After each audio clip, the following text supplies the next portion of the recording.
Welcome to the Apex Legends podcast, where we talk about Apex Legends. I'm here, the gaming merchant, with Jack, and today we have quite a lot of positive things to talk about. Last time was, kind of a negative vibe, honestly. We're complaining a bit about Apex, but a lot of good news on the horizon with Season 14, for sure. Absolutely. I mean, we were a bit negative last time, but with Season 14 here, I think people are a bit more optimistic at the minute, and they're looking forward to the new season. So I think today we just go over, discuss a few topics of what Season 14 is going to have, and hopefully we can just go through a bit of information which other people might not be aware of.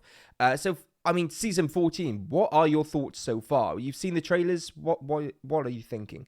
So Season 14 started with kind of everyone's hopes being a bit down and low. There's no new weapon. It's King's Canyon. People are a bit bored of that map. But honestly, sometimes these sort of filler seasons, quote unquote, are the best because they come with so many small changes. So we've got massive meta changes for weapons, potential buffs and nerfs for Legends, which they've talked about in the past.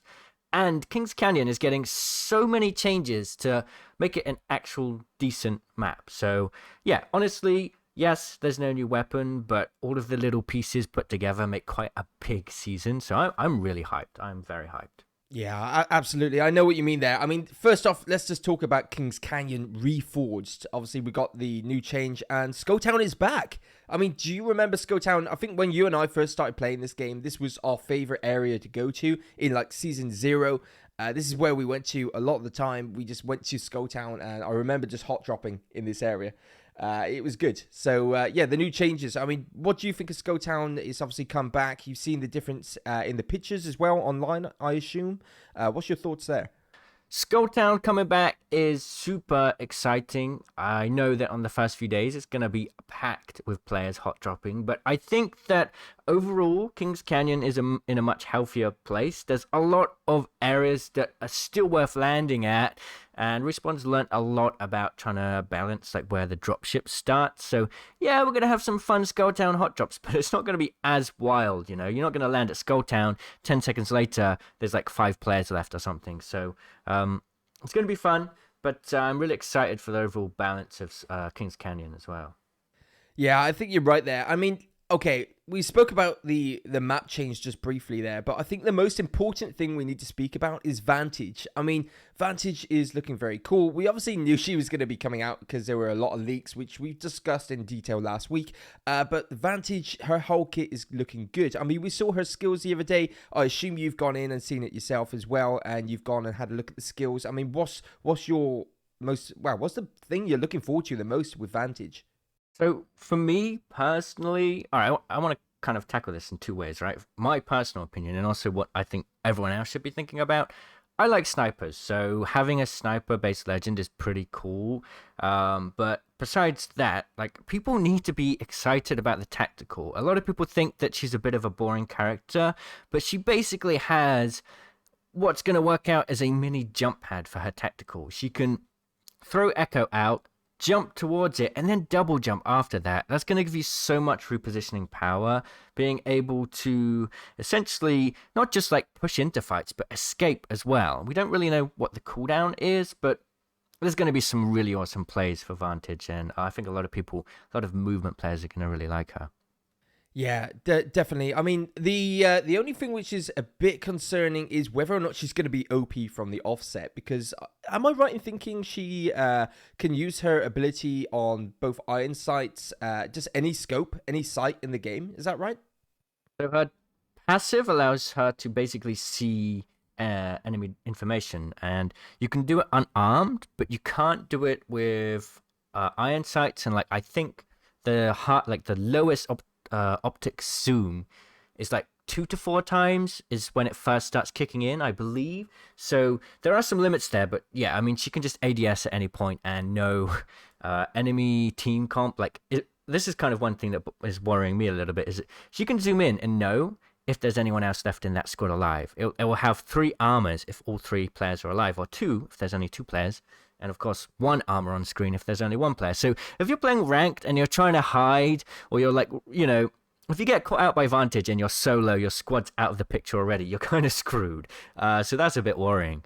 Yeah, so it's basically going to be like a rat's worst nightmare when she comes in the Yeah. game, because the rats are just going to hide, and they're like, well, hold on a second, someone else is in the game somewhere that we know they're in the area, so they might be able to find her. I mean, her kit does look really good. I'm very interested to see what skins she's going to have, what sort of theme they're going to be looking at here, and I suppose that brings us on to the Battle Pass, which was brought out and slightly leaked, not massively. We obviously are aware of the Horizon, Bangalore, Caustic, and I believe it's Hunter Safari. That's certainly what it is in the game files when I've had a look before, and it would be good to see how they do that with Vantage, because obviously at the minute she's quite a Arctic snow looking character, so having a Safari is sort of a completely different offset of the character, and it kind of clashes with the personality, I think, just a tiny bit. But yeah, that's going to be interesting. And then we've also got the triple take as well. Now the triple take, I assume you've seen this trailer as well, and the triple take is shown in that trailer. I wonder what she's going to be like with the triple take. What do you think? Do you think she's going to be any good with that? And what do you think of the Battle Pass? Yeah, I mean, it's quite interesting because she's a sniper legend and she has some passives kind of focused on sniping, but there's like a whole class of weapons now, like the triple take, the repeater, the bow. These are like the middle ground between assault rifles and snipers. So earlier I talked about, I think the 2 to 4 times scope would be when her passive kicks in, because you can no longer put a sniper scope on a triple take. And if she can't use her passive on the triple take, that seems pretty weird. So hopefully you can kind of still feel like you've got access to Vantage's abilities if you don't use a sniper, because let's be honest, a triple take is basically a sniper. It deserves having that same functionality. And the Battle Pass is looking pretty clean. I like the caustic skin. The triple take looks pretty cool, although you know, I was hoping for something a little bit more popular, maybe like the car would be nice, but it's been a while since we've had a sniper as the reactive weapon, I suppose. The Wraith skin is a bit it's not a big fan of that one, but Yeah, I get you. overall, it's quite an interesting theme to go for, and I'm quite interested to see like what other skins they have for the collection event. Yeah, I know what you mean, and the Wraith skin was a bit but at the same time, I think with a legend like Wraith, she's got so many good skins anyway as it is. I think she's got some good skins anyway. Like they have that I can't remember what it is, the assassin one where she's black and red. Recently, that was a skin that was released. That is a good skin. So it kind of offsets, Yeah. if you ask me, the fact that she's had a bit of a meh skin in this season pass. But in this season pass, I mean, the skins which are leaked so far, personally, they're not really anything which stands out for me, and it's nothing for me at the minute where I'm looking at them going, yes, this is amazing. And yeah, I suppose for me it's a bit underwhelming. For me, the Gaiden event I was really looking forward to, because I enjoy a bit of my anime myself, so I could relate to those skins. The skins in this season pass so far are a bit underwhelming personally, but yeah, I know what you mean as well about the sniper. Just the fact that I was hoping to get something like you said, the car. I think that's the one you said that you were Yeah. hoping to have. Yeah, absolutely. That would have been such a good reactive weapon to have. But yeah, triple take is pretty good. And I suppose when we're looking at or talking about snipers, I suppose that brings us onto a season change. You've obviously discussed, I believe, on your channel, I think I've mentioned it on mine as well, the fact that we're going to be getting some sniper ammo in the Wingman. What are your thoughts on that? That's nuts, right? Yeah, that was kind of crazy when that was first sort of leaked. Everyone could not believe that was real, and it makes sense. It seems so weird, but balancing wise, it makes sense. So, like in terms of how the Wingman works, it's exactly the same. It has the same amount of ammo per magazine, does the same damage, all of that stuff. It can't have a sniper scope, right? The reason they've changed that is so the ammo economy for the Wingman isn't so strong. In the past, you could just carry one stack of Wingman ammo. You could have 60 rounds, and you'd be sorted for the entire game, which gives you more free space for heals, for grenades, and yeah, the Wingman is so strong that it can be used at all ranges pretty much. So by bringing it to sniper, you now have to think about, if you want to take the Wingman, you're going to need to take at least 2 stacks of ammo, maybe 3, and that limits your ability to throw like a million grenades like you could in the past. So it seems weird, like a Wingman shouldn't be a sniper, but the reason they're doing it actually makes a lot of sense. Yeah, I get you there. And I suppose moving on to that change as well, you were talking about space there for extra items in the backpack. Have you heard as well about the backpack change? We're obviously getting a new perk called Deep Pockets. So that would be quite useful. I'm not too sure how much information you know about it as well, or the viewers. Apparently, you get one additional shield stack, so you get a shield battery, med kit, phoenix kit in your inventory. So that, I think, could come in quite useful as well. Obviously, that's only on legendary backpacks, but that's one other change. And then we've also got the other changes as well to stuff like the Spitfire, for example, which is going from heavy ammo to light ammo. I mean, I'm not too sure how that's going to work. What's your thoughts on that one? Yeah, I mean, this season has been like most good weapons are heavy ammo, so I guess it makes sense to bring the Spitfire over to light ammo. But I don't know, man, because what's going to happen is it's just going to flip because now you have the R99, the R301, you also now have the Spitfire and the car, if you want it to be, all using light ammo, these super strong weapons, and the Scout as well. So basically, a lot of weapons on the ground right now are using light ammo, so okay, Respawn wanted to take attention from having too many heavy ammo weapons, but with the Wingman also leaving heavy ammo, we're just going to have a light ammo meta, which means late game, you're going to have the same problem. You're looking through death boxes. If you've got a heavy ammo weapon, you may not be able to find ammo for it, which is why they changed the Spitfire. I honestly don't know if that change makes sense considering all the other changes they've made this season, but we'll have to see how the loot is. I don't know if they've like rebalanced ammo or whatever in the loot pool. Wait a minute. So on that basis as well, other than the 30-30 repeater, and yeah, what else is left for the heavy ammo category? What other weapons are there? You got the Prowler. You've got what have you got? I mean, 30-30. Is that it? Prowler. You have the car technically, but that can also use light ammo. What else is there? I'm actually the flatline, of course, the flatline. But yeah, they've really reduced the number of weapons because the Rampage is also going in the care package. So they just cut the heavy ammo weapon pool in half, basically, which is really quite surprising.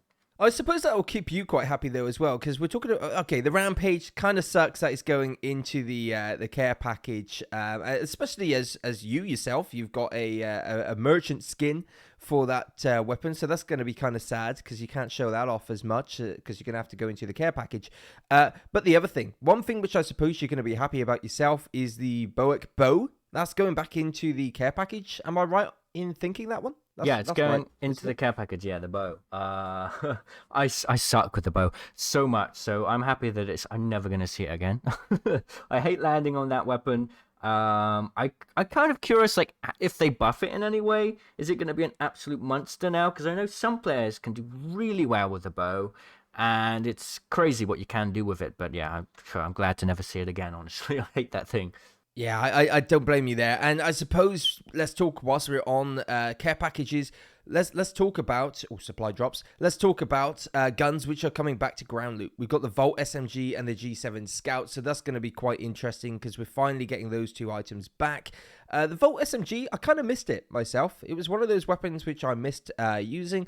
I don't mind the Scout, but I used to be a really big fan of the Scout when it was first in the game, like season 0, season 1, and then obviously they started removing certain bits from the game and adding other weapons in, and for me the G7 Scout wasn't really used as much, and I probably won't use it as much as I would the Volt SMG, but that's quite interesting. Now the other thing I suppose we need to speak about whilst we're talking about that is the EVA 8. Now that's going to be isn't it a fire rate increase, I believe, is that right? Yeah, they have buffed the base fire rate. And they're buffing the fire rate for when you attach barrels, shotgun bolts, sorry. So when you have the highest level shotgun bolt, this thing is going to fire super fast. And they've also given it the stock. Now, it changed a few seasons ago.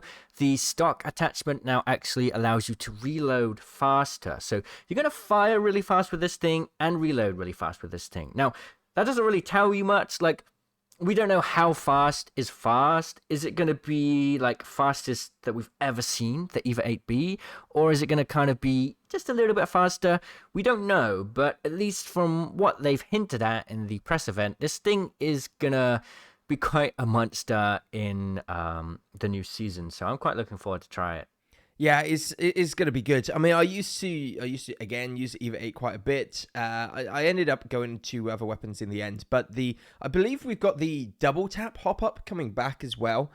So that's going to be quite good. If that comes back into the game, and that's going to make, again, the Eva 8 a beastly weapon. I think most people are probably going to end up using the Eva 8, especially with the new buff coming to the weapon. But for me as well, one of the things I'm looking forward to the most is the laser sights. Now, obviously, this is a brand new attachment which will be coming to the game.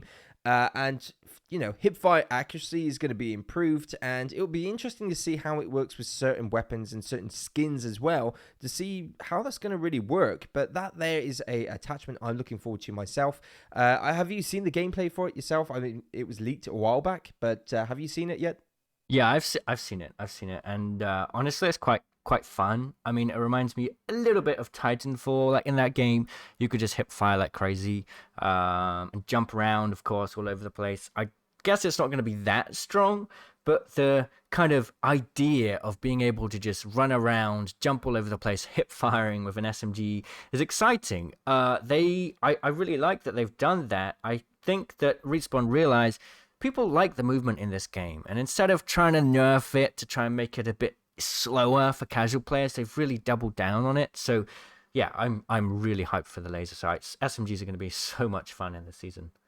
Now, just before we move on to the next conversation topic, there's just a couple of other things which I want to speak about. Other new features that are coming to the game. Now, for me, one thing that you mentioned to me the other day was the stickers. I've done a video previously on it because they've been found in the game files. This is a brand new thing coming to Apex Legends. It's obviously in games like CSGO, and it will be interesting to see exactly how it works. Are you going to have 4 stickers on one gun? I don't know how it's going to work, but the stickers themselves actually look really good. It's good to see they've put some effort into it, but I think the thing with that is people aren't going to be too happy with having to spend money on sort of sticker capsules. I assume that's how they're going to do it. And the Battle Pass as well is probably going to be ending up filled with a lot of these sticker capsules. And I suppose that's going to annoy a few people as well. I'm not too sure if it's coming into Season 14. Do you know if that's definitely a thing, or do you think it's something which is coming at some point? So we don't know exactly if stickers are coming in Season 14, but the developer who works on the UI, so the user interface, basically hinted that they've been working on something pretty big for Season 14 that will be in the patch notes. Now, that could be something completely different. It could be something we don't know about, but usually we can kind of get an idea from data mines and leaks about what's coming ahead of time. We don't know any other thing that needs a massive UI change besides stickers, so it's looking likely. It's not confirmed, but yeah, it's looking likely. It really is looking likely, and I think it could be cool. I mean, yeah, it's more cosmetics, and I know people are going to complain, like they get a legendary item from a pack, and oh, look, it's a sticker. Nobody wants to have that happen, but the idea of being able to customize your weapon skins, and potentially even like cosmetic skins, like putting a sticker on your Phoenix kit or something, I think it's nice, because the trouble with skins in this game right now is they're just like one and the same. You could have a really nice skin, but everyone else could have that. It's not unique to you. It doesn't have your own personalization on it. And I really hope they actually go further with that. I mean, like you said with Counter-Strike, there's so many options in Counter-Strike to have your own unique item. It has its own rarity, its own pattern sometimes. Now, I don't think Apex will ever do that, but just even having like stickers, you can put it in your own location on the gun and customize it. I like that. I think it's a really good change. Yeah, it's going to be good. I do like the idea of it, and hopefully we get quite a few free sticker capsules as well. And it might mean that the community could get involved a bit more in designing some of these stickers. I, for one, actually would like to see some of that. I mean, Counter-Strike has done competitions themselves, so it would be good if we could have some community-made skins. So either community-made skin and community stickers, ideas like that, and brought into the game. Maybe you could have a competition, and that actually brought into the game for you to have on your weapons. That there would be something which is quite interesting to have. And the last thing I want to discuss in changes is there was rumors, I believe, of a Valk nerf. I think you know a bit more about this, right? Yeah, so obviously, if you've been watching any competitive Apex or even just playing ranked at this point, a Valkyrie is on every single team. Valk's pick rate in AOGS is like 99% or something. It's ridiculous. You need a Valk because her ultimate gives you really powerful repositioning. Now, we don't really know what the nerf is going to be. They could nerf the cooldown, they could nerf they could nerf the distance that you could travel with Valkyrie's ultimate, but honestly, I guess it doesn't matter too much what they change with that. The rumored change that could pull people away from Valkyrie is removing her recon passive. Now, every recon legend in this game has the ability to scan survey beacons and know where the next ring is. Now, in pub games, in unranked, that doesn't really matter. Who cares? Everyone's going to be dead by the time you see the third ring anyway. But in ranked and super competitive play, knowing where the next ring is so important because it allows you to position safely. But if they remove that perk from Valkyrie, then pro players are definitely going to need a recon legend on their team. So they may start taking Bloodhound more, and more likely than not, taking Seer more, and that may reduce Valk's pick rate a little bit because she doesn't have so much going for her. Yeah, really good repositioning, but she doesn't have that really valuable survey beacon scan. Yeah, and I think she is one of the most popular legends in the game at the minute, if not probably the most popular legend. I think for me, it's the flexibility where she can just move around. I think I breached this in the last podcast where I said we're going to be getting a lot more movement style champs because champs like, legends like Valkyrie, she has got so much movement, and we're starting to see that. In Vantage, she's obviously got her Echo, which will allow her to move around quite a bit more, and I think this is something they're going to have to start introducing, and I still stick with that. And like you said, if Valk gets a nerf, you're going to need to start looking at other legends as well, which can do similar sort of things to her. So you, again, Seer and Bloodhound, they've got that opportunities there, don't they? So I suppose that is all there is. There's a lot more going on in Season 14.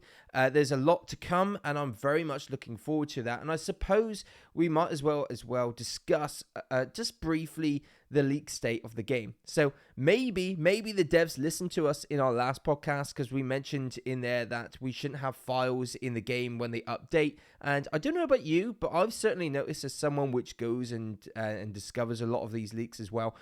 I've definitely discovered there's hardly anything at the minute for leaks, and it's all coming into the game just gradually. We're getting actual dev updates, and that's how we're finding out about it. So that's quite interesting. Have you noticed that as well? Yeah, it's quite funny that happened after our podcast, but yeah, strange timing. They have stopped pushing out updates that contain too much information straight from the get-go. They've tried really hard to sort of conceal what's coming, and they've even brought in this brand new anti-tamper anti-cheat. And I guess their overall goal with that is to try and make it as impossible as it can be to show early content, to leak early content, and gain access to dev builds. I don't know how all these leakers do it, but yeah, they obviously really want to stop that. And like we said in our last one, it killed the hype a little bit. So it's kind of like interesting, the idea that we could have a season where we don't know what's around the corner until they tease it themselves. Yeah, it's certainly going to be something which could change. It's interesting as well, though, because with Season 14, we will be getting some more information very, very soon. I think the next update is obviously going to be on the release date, August 9th, and we will get a load of new content there that we're not aware of, like upcoming Hunter Safari skins for the Battle Pass. So that's all going to be brand new when that comes out on August the 9th. But as well as that, we're also going to be seeing some more information. I expect we'll see information for upcoming events as well, which are going to be coming into the game. So that's going to be very interesting to see. Now, one topic I wanted to discuss other than Season 14 is something we briefly mentioned and went into a bit of detail on last week, which was NoApexAugust, or hashtag NoApexAugust. We obviously discussed that this is something where a lot of players are turning around and saying, yeah, we're not going to be playing the game in August. And I thought I'd go over and just say, at the minute, it doesn't seem like that's going to be the case. I mean, have you noticed any decline in players yourself over the last couple of days? Yeah, well, I would say I've seen the opposite. Players are back on the hype train. It's funny how people can quickly forget about things. Yeah, like we talked last time, like there was a good movement behind it, but the reasons behind the movement kind of fell away because Respawn actually fixed the things that people are complaining about. And Yeah, no Apex August is looking more like Apex all August. Like, I don't see any decline in players at all. Maybe that needs to be a new hashtag. I'm just going to say that Respawn ended up listening to the podcast. That's what I'm going to end up saying, because all of a sudden, we discussed it a couple of weeks ago, and a lot of these things are starting to happen, which is either just a massive coincidence or they're listening. I'm going to say listening. But whilst we're on the topic of hashtag NoApexAugust, I thought I'd put in a few statistics. So I'm looking on the Steam charts at the minute, and we can have a look at the player count as well, which does make things really interesting. So if we have a look on the 31st of July at about 3 p.m., there were 337,000, as in 100,000, concurrent players on Steam. Now, if we move that forwards to the 1st of August, there were 331,000. So only, 6,000 difference. And I don't really know what the dates were. That could have been a weekend as well. But there hasn't really been that much of a decline. And if we have a look over the last 30 days, there's actually been a 0.48% gain in players in Apex Legends. And to be honest, this is most likely because there's a Season 14 hype, which means that people are going to be coming back to the game rather than leaving it. So I do think hashtag NoApexAugust isn't really happening. I don't think anyone's actually listening to it at all. But I do think one thing which hasn't helped is the state of ranked. I mean, have you done much ranked yourself this season or not? Yeah, I've done a little bit. It's just the same problem as always. They just can't get the matchmaking right, and they admitted it themselves in the press release actually that it's not perfect. And one of the major problems right now is as soon as you get to like platinum ranked in most regions, you're literally going against the best players in the world. There's just not enough people to fill lobbies, and that's causing a big problem. I mean, basically, the best players in the world who, are just absolutely insane at the game are just farming against these poor plat players who definitely can't defend against them. It's just not balanced. It's not a fun matchmaking system. And honestly, even with the changes, ranked to me rewards time spent as opposed to skill. Like, it's just about how many games you put in. And I really hope that they reconsider how they matchmake things and focus more on skill as opposed to just grinding it out all day long. Yeah, I think that is a big point to make there as well. And to be honest, if we look at the state of ranked, I believe I heard there was a rumor that they're going to be doing some changes. Was that in the press release as well? I'm not too sure. But I think there's going to be some changes to ranked in Season 14. But at the minute, it's not really working. And I think you're getting a lot of people go from the main ranked game mode into normals, which could then also cause a bit of problems in normals as well, because most normal players are just casual players wanting to have a bit of fun rather than go into the competitive part of Apex Legends. So yeah, it will be interesting to see if some changes come in, but I think, to be honest, they will be listening to us. I think they will end up making some changes eventually, don't you think? Yeah, I think that the thing is a lot of people get it wrong. When there's a problem with Apex, the devs aren't just sitting on their mountains of cash being like, yeah, it's someone else's problem. They do care about these things. It's just sometimes problems are hard to solve, right? They have to think about, okay, if we change the matchmaking time, does that mean that players are now going to be forced to play with high ping so that they play with people with similar skill? Does it mean that they have to wait longer to be able to get similar skill? There's a lot of things that they have to balance for, and obviously I don't know the answer, and I guess that's something they're trying to solve, and they're trying many different things. We have to think about the fact that they've just done a massive ranked change. The way the RP system works is massively changed, so they've got to really carefully look at the data and kind of balance it so that we get fairer matches, and hopefully they get it right. I don't know, maybe it's a problem you can't truly solve, because at the end of the day, it's a battle royale game. You're not going up against 5 other players like in Valorant or CSGO. There's 60 players in a game. It is hard to balance. Yeah, you are right there, and it is a very difficult game to balance. It's not like most other games as well, and yeah, I think they will make some good improvements, and eventually it will work out quite well. I mean, you look at games like League of Legends, which has a very, very similar system. Different game, I get it, but it's got a very similar rank system now with the RP ups and downs and stuff like that. So yeah, it works for that game. I'm sure it will work for Apex eventually as well. To be honest, I don't think there's too much else for us to talk into on this podcast episode, but Season 14 is obviously just around the corner now. We've only got a couple days and it's going to be here. I, myself, I'm very excited, and I'm sure in the next podcast episode, we're going to have a lot of things we can talk about surrounding the new content into the game, go into depth on some skins as well, which are going to be coming up, so I'm looking forward to that. So it has been good to discuss what we're going to get in the game so far, don't you think? Oh yeah, super exciting. And next time, there's got to be a bunch of stuff. I mean, it's crazy to think next time we have a podcast, we'll be talking about probably what's coming in the next event, which is exciting stuff. We might be getting gun game. That's going to be fun to talk about. So see you next time. Gun game, that would be good. Anyway, if you enjoyed this video, remember to like and subscribe. We'll see you then. Bye. Goodbye.